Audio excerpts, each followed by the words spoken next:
Hello viewer, சின்ன மருமகள் today episode. ரொம்ப கவலையோடு இருக்காங்க. தமிழ் செல்வி இவ்வளோ பெரிய விஷயத்தை மறைக்கிட்டு தமிழ் ரொம்ப அழகாக இருக்குது அப்படின்னு சொல்லிட்டு இருக்காங்க. அதுக்கப்புறமா அத்தை வாங்க அத்தை, எப்போ நீங்கள் இப்போ தான் அந்த மாப்பிள்ள சரி பேசிட்டுருங்கன்னு வெளியே இருக்குன்னு சொல்லிட்டு போயிடுறாங்க. அதுக்கப்புறமா தமிழ்னு சொல்லிட்டு ரூம் லாக் பண்ணிவிட்டு ஃபீல் பண்ணி கட்டிப்பிடிச்சி அழுகுறாங்க. நம்ம மேலும் மேலும் போய் சொல்கிற மாதிரி இருக்குமா, எனக்கு ரொம்பவே கஷ்டமாக இருக்குது, எப்படி தான் இந்த பிரச்சனையிலேருந்து வெளியே வரப்போகிறோன்னு கூட எனக்கு தெரியலம்மான்ட்டு ரொம்பவே கவலையோடு இருக்காங்க. எனக்கும் என்ன பண்ணுறதுன்னு ஒன்றும் புரியல தமிழ். அம்மா உண்மையை சொல்லலம்மா, இப்போதைக்கு நம்ம உண்மையை சொல்ல வேண்டாண்டி, அப்புறம் தேவையில்லாத பிரச்சனை ஆகிடும், கொஞ்சம் பொறுமையாக இருந்துட்டாங்க. ஏன் தானே இப்படி இருக்கண்டி, எனக்கு ஒன்றுமே புரியல அப்படின்றத சொல்லிட்டு ரொம்பவே கோவப்பட்டுக்கிட்டு இருக்காங்க. ஆனால் அவங்களுக்கு மனசே சரியில்லை, ரொம்பவே விஷயங்களை யோசிச்சுட்டு இருக்காங்க. அதுக்கப்புறமா போஸ்க்கு அந்த பொண்ணு கால் பண்ணுறாங்க. என்னதான் ரஜினி உனக்கு பிரச்சனை, இங்கே பாரு நான் சொன்ன மாதிரி நீ செய்யல, அப்புறம் நடக்கிறதே வேறையாக இருக்குன்றாங்க. ஒழுங்காக நான் சொல்கிற விஷயத்த செய்யுன்றாங்க. இப்போ என்னத்தை செய்யணும்னு சொல்லிட்டு நீ இப்படி பண்ணிட்டு இருக்கேன், கேட்ட ஃபைலும் பணமும் வரணும், வரல நான் அங்கே பெரிய பிரச்சனையை பண்ணிடுவேன்ற மாதிரி சொல்கிறாங்க. அப்படி மட்டும் பண்ணிடாது, நான் பண்ணக்கூடாதுன்னா அது உன் கையில் தான் இருக்குன்ற மாதிரி சொல்லிட்டு ஃபோனை வைப்பாங்க. அப்புறம் ஈஸ்வரி டோர் தட்டமும் அம்மான்றாங்க. டேய் யார் அது ஃபோனை யார்கிட்ட பேசுனது, இல்லை அது ஒழுங்காக உண்மையை சொல்ல போறியும் இல்லையான்றாங்க. உன் மனசில் என்ன நினச்சிட்டு இருக்கா நீ அப்படின்றத சொல்கிறாங்க. அப்புறமா எல்லா விஷயங்களுமே சொல்கிறாங்க. கேட்டோடனே போஸை போட்டு அடியடின்னு நடிச்சிட்டு இருக்காங்க. கொஞ்சம் நீ திருந்த மாட்டியடா, ஏன்டா இந்த அளவுக்கு கேவலமான வேலையை பண்ணிட்டு இருக்கான்னு சொல்லி சண்டை போடுறாங்க. இல்லாம அது என்னடா போய் அப்படின்ட்டு சொல்லிட்டு ரொம்பவே கோவப்பட்டுக்கிட்டு இருக்காங்க.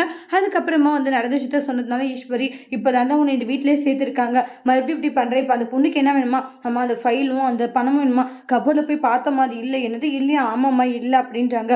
என்னடா சொல்லிட்டு இருக்க, நான் என்னம்மா பண்ணிட்டோன்றாங்க. தேவையில்லாத பிரச்சனை இழுத்து விடாத பல முறை நான் சொல்லியிருக்கேன், ஆனால் கொஞ்சமாச்சும் நான் சொல்கிறத காது கொடுத்து கேட்டியாடா, எந்த ஒரு விஷயத்தையும் கேட்காது, ஏன்டா இப்படி எல்லாம் நடந்துக்கிறா அப்படின்ட்டு சொல்லிட்டு பயங்கரமாக சண்டை போட்டுட்டு இருக்காங்க. இல்லை அது என்ன போய் பேசாதரா அப்படின்னு சொல்லிட்டு ரொம்ப கோவமாக திட்டி விட்டுருவாங்க. அதுக்கப்புறம் சரி நான் தமிழ் சொல்லிக்கிட்டு கேட்டு பார்க்குறேன், அந்த பொண்ணு வீட்டுக்கு வராத மாதிரி பார்த்துக்கோ சரின்றாங்க. அப்புறம் தமிழ் இவங்கள ஃபீல் பண்ணுறாங்க. ஈஸ்வரி உள்ளே வராங்க. உள்ளே வந்தது என்ன தமிழ், வயிறு கொஞ்சம் பெருசாகிடுச்சு, துணியெல்லாம் கொஞ்சம் கரெக்டாக வச்சுட்டிங்களா அப்படின்ட்டு தமிழோடைய அம்மா கிட்டே ஈஸ்வரி பேசிட்டு இருக்காங்க. அப்போ சம்மந்தின்றாங்க. இங்கே பாரு தமிழ், நான் டேரெக்டாகவே கேட்குறேன், எனக்கு ஃபைலும் பணமும் வேணும், எங்கே வச்சிருக்காது அப்படின்னு கேட்குறாங்க. அதை கேட்ட உடனே ஷாக் ஆகுறாங்க.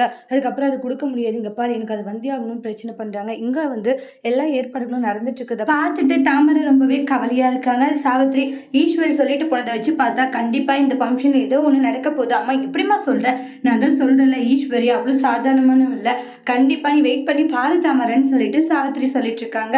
அதுக்கப்புறமா இங்கே பாரு அந்த ஃபைலும் பணமும் தரப்போறியா இல்லையா, அதை தந்தி என்ன நீ கர்ப்பமாக இல்லைன்றதை யார்கிட்ட சொல்ல மாட்டேன், இல்லைன்னு சொல்லிடுவேன்னு பிளாக்மெயில் பண்ணுறாங்க. இங்கே சேதுக்கிட்ட அவங்களுடைய அப்பா நான் தமிழ் செல்வி டாக்டருக்கு படிக்க வைக்கிற சேதுன்றாங்க. அப்பா என்னப்பா சொல்கிறீங்க, உண்மையாக தான் சொல்கிறேன்னே, அப்பா உண்மையிலேயே எனக்கு ரொம்ப சந்தோஷமா இருக்குப்பா, நீங்கள் இப்படி ஒரு விஷயம் சொல்லுவீங்க நான் எதிர்பார்க்கலன்ட்டு பயங்கர ஹாப்பியாக இருக்காங்க. இங்கே தமிழ் செல்வி என்ன முடிவு எடுக்குதுன்னு தெரியாது, ரொம்ப குழப்பமாக இருக்காங்க. தமிழ் செல்வி என்ன முடிவு எடுக்க போகிறாங்க, வெயிட் பண்ணி பார்க்கலாம். தேங்க்யூ.